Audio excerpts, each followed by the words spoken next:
آپ سن رہے ہیں کتاب شوق آوارگی، سب ہیڈنگ نہروں کا شہر۔ اگست کے اوائل میں یہاں موسم یوں بھی خوشگوار ہوتا ہے۔ میں آج کچھ زیادہ ہی خوشگوار تھا، یا کم از کم مجھے محسوس ہو رہا تھا۔ میں گلی سے نکل کر ایک قدرے چوڑی سڑک پر آ گیا جہاں چھوٹی دکانوں کا ایک طویل سلسلہ تھا۔ یہاں تھوڑی دیر بعد سائیکل کی گھنٹی سنائی دی، اور پھر کوئی ڈچ خوبصورت سائیکل پر بیٹھا آہستہ آہستہ پیڈل چلاتا قریب سے گزر جاتا۔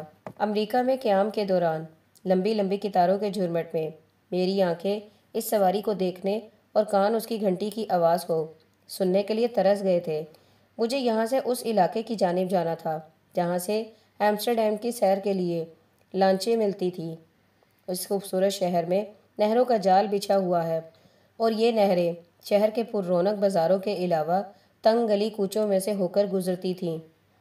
چنانچہ کچھ دور پیدل چلنے کے بعد میں ایک بس میں بیٹھ کر ریلوے اسٹیشن کے قریب واقع منزل مقصود تک پہنچ گیا۔ یہاں بے شمار سیاحوں کا ہجوم تھا، اور ان کا تعلق کسی ایک ملک سے نہیں تھا، بلکہ شوق سیاحت انہیں دنیا کے مختلف خطوں سے کھینچ کر یہاں لے آیا تھا۔ تاہم ان میں سے صرف چھوٹی چھوٹی آنکھوں اور کاغذ پر لگے ہوئے انگوٹھے کی طرح چپٹی ناکوں والے جاپانی یا سیاہ رنگ نیگرو الگ پہچانے جاتے، ورنہ ایک نظر دیکھنے پر بقول شخص سے باقی سبھی انگریز لگتے تھے۔ ان سب کی زبانیں ایک دوسرے سے مختلف تھیں، کلچر بھی مختلف تھے، تاہم ان سب کا لباس ایک سا تھا، یا پھر بحیثیت انسان ان کی جبلتیں یکساں تھیں۔ سیاحت کے دوران یہ دوسری یکساں خصوصیت میری دلچسپی کا خاصا مرکز بنی رہی۔ چنانچہ نیو یارک کے ٹائمز اسکوائر پر میری ملاقات اگسٹین نارمن جیسے شخص سے ہوئی تو پہلی ملاقات میں مجھے نارمن ہی لگا تھا۔ میری تیسری یا چوتھی ملاقات میں یہ عقد کھلا کہ یہ نارمن دراصل بھاٹی گیٹ کا عبد الرحمن ہے، کیونکہ انسانی برادری کا ایک فرد ہونے کے ناطے سے اس میں محبت، نفرت، مسرت اور غم کے جذبات بھاٹی گیٹ کے عبد الرحمن سے کسی طرح بھی مختلف نہیں تھے۔ بہرحال یہاں دنیا کے سبھی خطوں کے لوگ موجود تھے، تاہم ان کی اکثریت اپنے ہاں کے رائج الوقت اخلاقی نظام کی پابند تھی۔ باغی نسل کے افراد یعنی ہپی یہاں بہت کم تعداد میں نظر آئے۔ میں ٹکٹ خرید کر لانچ میں داخل ہونے لگا تو غالباً کسی اخبار کے فوٹوگرافر نے جسٹ اے منٹ پلیز کہہ کر میری توجہ اپنی طرف مبذول کی، اور پھر ایک ٹک کی آواز کے ساتھ اس نے میری تصویر کھینچ لی۔ شاید اسے گمان گزرا تھا کہ میں اپنے ملک کی کوئی اہم شخصیت ہوں۔ میں نے سر کی ہلکی سی جنبش سے شکریہ ادا کیا اور لانچ میں داخل ہو گیا۔ دروازے کے قریب براؤن منی اسکرٹ پر چوڑی بیلٹ باندھے اور سفید رنگ کے ٹائٹ بلاؤز میں ملبوس ایک بلانڈ دوشیزہ نے دلکش مسکراہٹ کے ساتھ مجھے خوش آمدید کہا۔ میں نے ادھر ادھر نگاہیں دوڑاتے ہوئے کھڑکی کے قریب ایک نشست ڈھونڈی اور اس پر برا جمع ہو گیا۔ آرام دہ نشستوں اور شیشے کی چھت والی یہ خوبصورت لانچ رنگ برنگے پھولوں سے آراستہ تھی۔ کچھ دیر بعد لانچ مسافروں سے بھر گئی۔ کیپٹن نے بمبو بجا کر اس کے چلنے کا اعلان کیا۔ انجن کے ہلکے سے شور کے ساتھ لہروں میں ارتعاش سا پیدا ہوا، اور پھر ہم آہستہ آہستہ ساحل سے دور ہوتے چلے گئے۔ پر رونق بازار کی عمارتیں پیچھے رہ گئی تھیں۔ لانچ کھلے پانیوں میں داخل ہو رہی تھی۔ ایک مقام پر اس نہر کے وسیع دریا میں تبدیل ہونے کا گمان گزرا، مگر یہ شائبہ تھوڑی ہی دیر کے لیے تھا، کیونکہ اس نے دوبارہ نہر کی شکل اختیار کر لی تھی، اور اب یہ شہر کے ایک پر رونق بازار میں سے گزر رہی تھی۔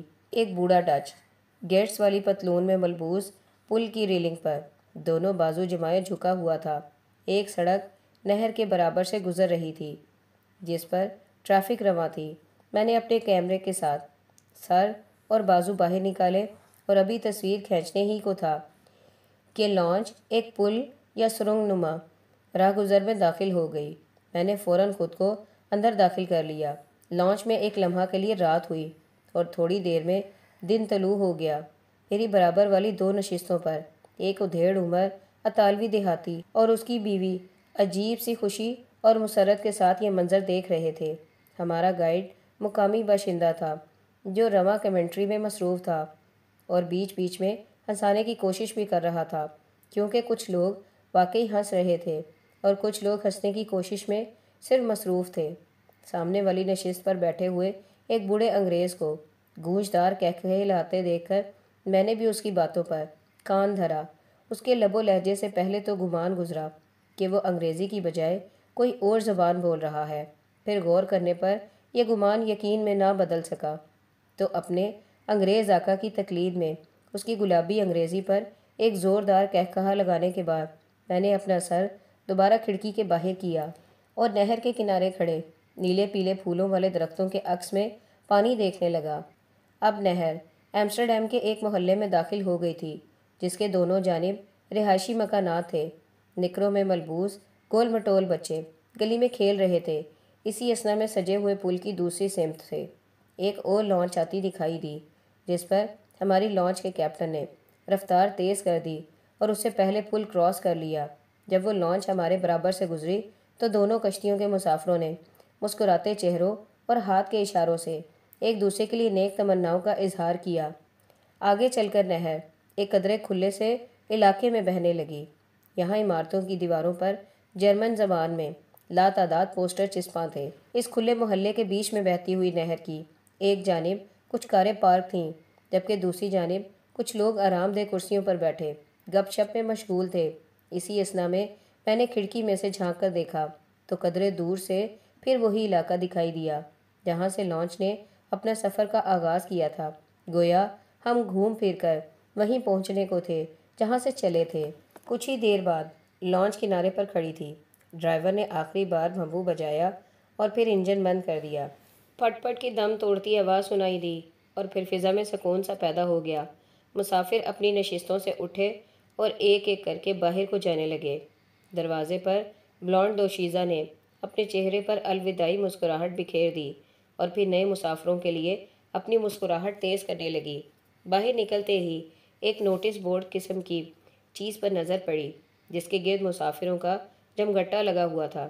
قریب جا کر دیکھا تو اس پر متعدد انسانی تصویریں چسپاں تھیں جن میں سے ایک میری بھی تھی، اور یہ وہی تھی جو لانچ میں میرے داخل ہونے پر اتاری گئی تھی۔ مسافر پاس کھڑے ایک شخص کو کچھ رقم ادا کرتے اور اپنی تصویر حاصل کر کے رخصت ہو جاتے۔ میں نے جیب میں ہاتھ ڈالا اور بے دلی سے تصویر حاصل کر کے سڑک پر آ گیا۔ اس جاہل پریس فوٹوگرافر کو میری طرح کشتی کے سبھی مسافروں پر اپنے اپنے ملک کی اہم شخصیت ہونے کا گمان گزرا تھا۔ یہاں سے گھومتا گھومتا کالر اسٹراٹ کی جانب نکل گیا تھا جہاں بے پناہ رونق تھی۔ اس علاقے میں کچھ دیر چہرے پڑنے کے بعد میں نے جارڈن پریس اسٹراٹ کا رخ کیا۔ اس گلی میں یورپ کے عظیم مصور ریمبرینڈ کا گھر تھا جسے حکومت نے اسی صورت میں محفوظ کیا ہوا ہے جس صورت میں وہ اس کے انتقال کے وقت تھا۔ یہاں عظیم ریمبرینڈ کا بستر اور دیگر اشیاء اسی طرح سجی سجائی دھری تھی۔ یوں محسوس ہوتا تھا جیسے ابھی دروازہ کھلنے پر وہ اندر داخل ہوگا اور اپنے کمرے میں اجنبی لوگوں کی موجودگی پر حیرت سے ٹھٹک کر رہ جائے گا۔ ادھر سے فراغت پا کر میں نے کچھ وقت رائک میونسپل میوزیم میں گزارا۔ اسی اثنا میں شام ہو چکی تھی اور اب میرے قدم طابق پلان چوک کی طرف رواں تھے جس کے گرد و نواح میں شبینہ زندگی عروج پر تھی۔ سب ہیڈنگ: ایک گلی سڑی لاش۔ یہاں کتار در کتار شراب خانے، اریاں فلمیں دکھانے والی دکانیں اور اسٹرپٹیز سے کچھ زیادہ دکھانے والے نائٹ کلب آنکھوں کو خیرہ کرنے والی روشنی کے ساتھ گاہکوں کے لیے اپنے بازو کھولے ہوئے تھے۔ یہاں کھوئے سے کھو اچھل رہا تھا۔ ایک نائٹ کلب کے باہر کچھ اس طرح کا انتظام تھا کہ ایک دھندلائے ہوئے شیشے میں سے اسٹرپٹیز کا مظاہرہ کرنے والی مستورات کے عکس نظر آتے تھے۔ اکثر کے باہر ان حسیناؤں کی اریاں تصویریں چسپاں تھیں جو اندر اپنے فن کا مظاہرہ کر رہی تھی۔ کسی شراب خانے کا دروازہ کھلتا تو اندر سے پرشور موسیقی کی ایک لہر تیزی سے باہر نکلنے کی کوشش کرتی اور دروازہ بند ہوتے ہی یوں لگتا جیسے کسی نے اس جرم میں یکدم اس کا گلا دبا دیا ہو۔ یہاں ہر عمر کے شرابی اپنی ہم عمر گرل فرینڈز کے ہاتھوں میں ہاتھ دیے ہوئے لڑکھڑاتے ہوئے ادھر سے ادھر جاتے دکھائی دیتے۔ اریاں فلمیں دکھانے والی دکانوں میں بوڑھے، جوان، غیر ملکی سبھی قسم کے لوگ آ جا رہے تھے۔ گاہکوں کے قریباً برابر تعداد ان ایجنٹوں کی تھی جو ان مقامات کے باہر کھڑے جو حلق پھاڑ پھاڑ کر لوگوں کو راز ہائے دورونے خانہ سے آگاہ کر رہے تھے۔ رات گئے باہر ہی سے یہ میلہ لوٹنے کے بعد جب چلتے پاؤں تھک گئے تو میں ایک ریسٹورنٹ میں داخل ہو گیا اور قد آدم شیشوں والی ایک کھڑکی کے پاس میز تلاش کر لی۔ ریسٹورنٹ کی چار دیواری میں مقید ہوتے ہوئے بھی میں ایسی جگہ پر بیٹھا تھا کہ باہر کی زندگی سے میرا رشتہ منقطع نہیں ہو سکا تھا۔ سیاہ رنگ کی بو اور سرخ جیکٹ میں ملبوس ویٹر نے آرڈر وصول کرنے کے کچھ ہی دیر بعد کافی میز پر لا کر رکھ دی اور اب وہ سینڈوچ لینے جا رہا تھا۔ تھکا دینے والی آوارہ گردی کے بعد اس وقت گرم گرم کافی کی چسکیاں لیتے ہوئے یوں محسوس ہوا جیسے جسم میں زندگی سرایت کر رہی ہو۔ اس چھوٹے سے ریسٹورنٹ میں صرف چند لوگ بیٹھے نظر آ رہے تھے، چنانچہ اکثر میز خالی پڑی تھی۔ البتہ باقی میزوں پر پڑے ہوئے خالی برتنوں کو اٹھانے میں مصروف ویٹروں کو دیکھ کر اندازہ ہوا کہ کچھ دیر قبل یہ ہال کھچا کھچ بھرا ہوا تھا۔ میں نے ایک نظر باہر ڈالی جہاں آہستہ آہستہ رونقیں ماند پڑ رہی تھیں اور بازار خالی ہونا شروع ہو گیا تھا۔ اتنے میں دروازہ کھلا اور ہاٹ پینٹ میں ملبوس ایک دوشیزہ گھبرائی سی اندر داخل ہوئی۔ اسی عالم میں ادھر ادھر دیکھنے کے بعد اس کی نظریں مجھ پر ٹھہر گئیں اور پھر وہ میرے قریب آن کھڑی ہوئی۔ کیا میں یہاں بیٹھ سکتی ہوں؟ اس خوبصورت ڈچ دوشیزہ نے نہایت ٹوٹی پھوٹی انگریزی میں گھبرائے ہوئے انداز میں مجھ سے پوچھا۔ مائی پلیجر، میں نے شائستگی کا مظاہرہ کرتے ہوئے اس کے لیے برابر والی کرسی کھسکاتے ہوئے جواب دیا۔ ابھی ابھی ایک شخص یہاں آئے گا تو مجھ سے کہنا کہ ایلرک اسنیپ فاگن میری دوست ہے۔ اس نے پھولی ہوئی سانس کے ساتھ ادھر ادھر دیکھتے ہوئے التجا کی۔ یہ ایلرک اسنیپ فاگن کون بلا ہے؟ میرے لیے اس کی آمد کا اندازہ ہی ایک معمہ تھا اور اب اس ڈرامے میں ایک نئے کردار کا اضافہ میرے لیے مزید باعث حیرت تھا۔ یہ میرا نام ہے، تم صرف ایلرک کہہ لو۔ وہ آئے تو پلیز میرے کہنے پر عمل کرنا۔ اتنے میں اس نے خوفزدہ نظروں سے سامنے کی طرف دیکھا اور کہا، وہ آ رہا ہے۔ میں نے دروازے کی طرف نظریں اٹھائیں۔ ایک گنجا اور انتہائی موٹا شخص اندر داخل ہوا۔ اس کے پیٹ میں جڑواں بچے لگتے تھے اور وہ نشے میں لڑکھڑاتا ہوا میری میز کی جانب بڑھ رہا تھا۔ بیشتر اس کے کہ مجھے کچھ سوچنے کا موقع ملتا، اس نے میرے قریب پہنچ کر ایلرک کو بازو سے گھسیٹتے ہوئے کہا، اٹھو میرے ساتھ چلو۔ اس کا بازو چھوڑو، میں نے اس بدنما شخص کو قدرے تلخ لہجے میں کہا۔ مجھے معاملے کی نوعیت کا علم نہیں تھا، تاہم مجھے اس کا یہ انداز برا لگا تھا۔ تم کون ہوتے ہو مجھے روکنے والے؟ اس نے بڑی مشکل سے لڑکھڑاتی زبان میں یہ جملہ ادا کیا۔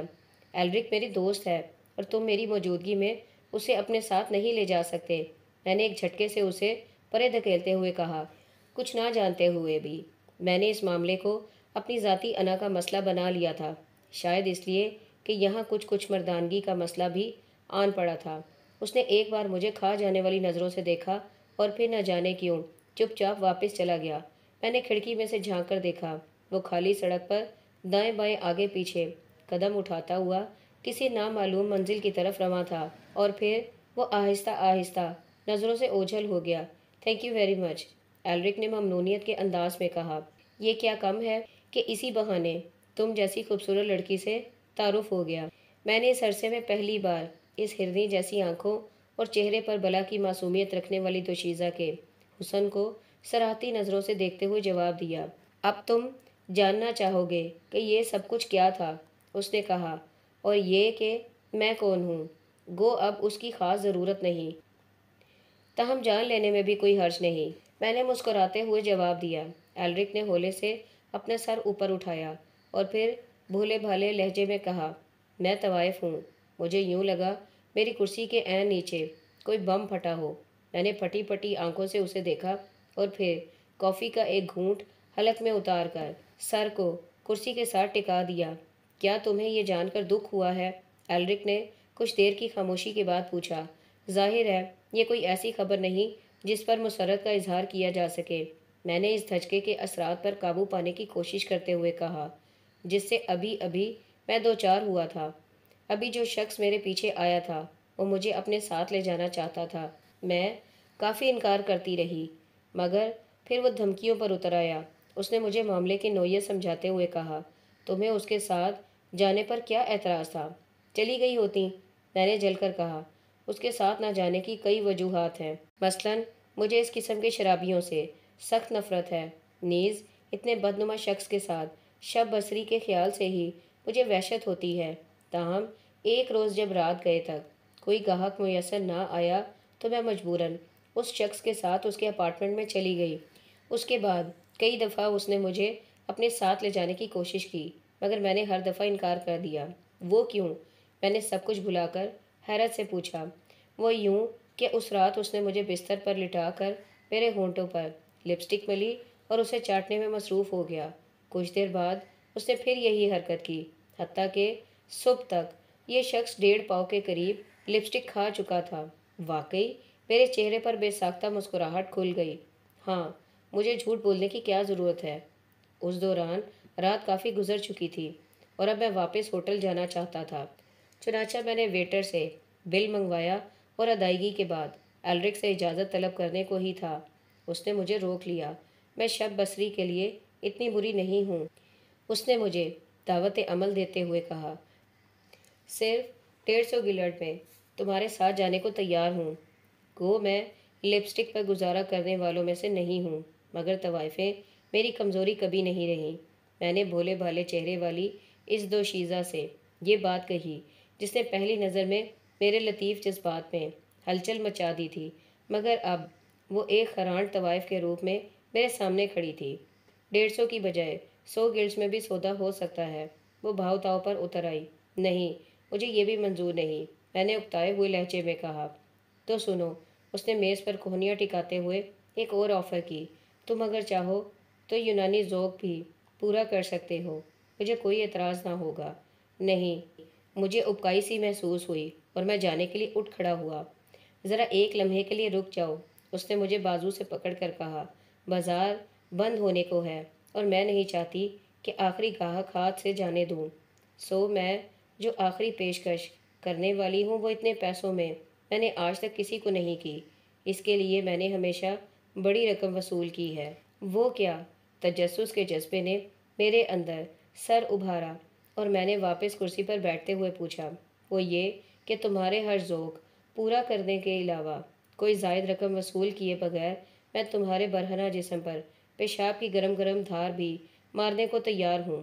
یہ میری اسپیشلٹی ہے اور اس کا نشہ ایک عرصے تک تمہارے ذہن میں رہے گا، نیز یہ کہ یہی عمل تم میرے ساتھ بھی دہرا سکتے ہو۔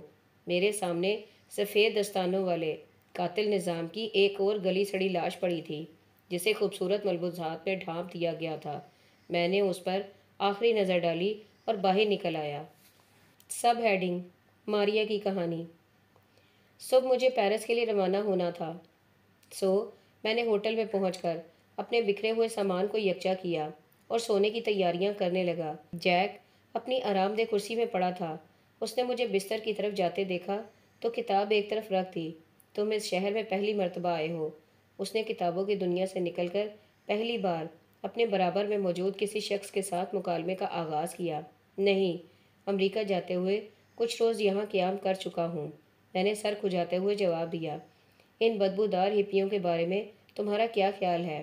جیک غالباً باتیں کرنے کے موڈ میں تھا، چنانچہ اس نے گفتگو کا سلسلہ جاری رکھتے ہوئے پوچھا۔ یہی کہ ان کی تعداد ایکسٹرا سینسیشن کے لیے بھٹک رہی ہے، کیونکہ وہ زندگی میں بے تدریج میسر آنے والی تمام سینسیشن سے عمر کے ابتدائی دور ہی میں دوچار ہو جاتے ہیں۔ کچھ اپنے بزرگوں کی حد درجہ منافقت کے رد عمل میں اور کچھ نے محض چرس وغیرہ کی اسمگلنگ کے لیے یہ روپ دھار رکھا ہے۔ ویسے یہ بدبودار ہپی بدبودار نظام ہی کا نتیجہ ہے، میں نے گفتگو کو فلسفیانہ رنگ دینے کی کوشش کرتے ہوئے کہا۔ چلو چھوڑو ان باتوں کو۔ جیک کو غالباً مجھ سے اتفاق نہیں تھا، اس نے بیزاری سے کہا۔ یہ کہو، تمہیں امریکہ کیسا لگا؟ جیسا اسے ہونا چاہیے، میں نے جمائی لیتے ہوئے جواب دیا۔ کیا مطلب؟ مطلب یہ کہ وہاں دولت کی ریل پیل ہے اور لوگ بہت سخی نظر آتے ہیں، مگر ان کے کچھ مسائل بھی ہیں، میں نے کہا۔ وہ مسائل کیا ہیں؟ جیک نے گفتگو میں دلچسپی لیتے ہوئے پوچھا۔ میری آنکھوں میں نیند تیر رہی تھی اور میں سونا چاہتا تھا، میں نے سبق سنانے کے انداز میں وہ مسائل گنوانے شروع کر دیے۔ مثلاً یہ کہ انہیں سونے کے لیے نیند کی گولیاں استعمال کرنی پڑتی ہیں۔ ایئر کنڈیشن کار، ایئر کنڈیشن مکان اور زندگی کی دیگر سہولتوں سے بہرہ لوگ ڈپارٹمنٹل سٹور سے ہر سال کروڑوں ڈالر کی اشیاء چرا کر لے جاتے ہیں۔ تمام تر جنسی آزادی کے باوجود کوئی لڑکی رات کو پیدل سڑک پر نکلنے کی جرت نہیں کرتی۔ علاوہ ازیں جنسی تسکین کی تلاش میں وہ لواطت سے لے کر اپنے عضو کو بلیڈ سے چھیلنے تک کے مراحل طے کر جاتے ہیں۔ دولت کی ریل پیل کے باوجود کچھ لوگوں کو رات بھوکے رہ کر بھی بسر کرنا پڑتی ہے۔ کرپشن نچلی سطح پر قدرے کم مگر اوپر کی سطح پر بے انتہا موجود ہے۔ جرائم اپنی انتہا کو پہنچ چکے ہیں۔ پریس کے اجارہ دار مالکان کو اپنے مفادات کے مطابق پالیسیاں بنانے کی مکمل آزادی ہے۔ کالوں کی بستیاں اب بھی الگ ہیں اور اگر ان میں سے کوئی سفید لوگوں کی کسی بستی میں رہائش اختیار کر لے تو وہاں جائیداد کی قیمتیں گر جاتی ہیں۔ اخلاقی معیار دوگلے ہیں۔ ازدواجی زندگیوں میں انتشار ہے۔ بچے سڑک پر جوان ہوتے ہیں اور بوڑھے اولڈ پیپلز ہوم میں سسکتے دم توڑ دیتے ہیں۔ بات ختم کر کے میں نے جیک کی طرف دیکھا تو وہ اس گفتگو سے بے نیاز کتاب کے مطالعے میں منہمک تھا۔ اسے امریکہ کی یہ تصویر غالباً یورپ سے مختلف دکھائی نہیں دی تھی، سو میں نے ایک لمبی جمائی لی اور بستر میں دراز ہو گیا۔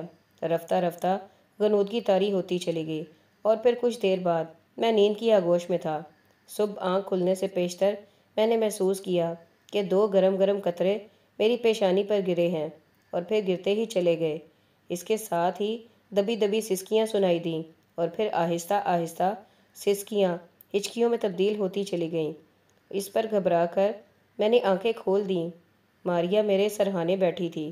اس کی پیلی پیلی آنکھوں سے آنسو بہہ بہہ کر بارش کے قطروں کی طرح میرے چہرے پر ٹپک رہے تھے۔ میں پریشان ہو کر اٹھ کھڑا ہوا اور آنکھیں ملتا ہوا اس کے برابر میں آن بیٹھا۔ کیا بات ہے؟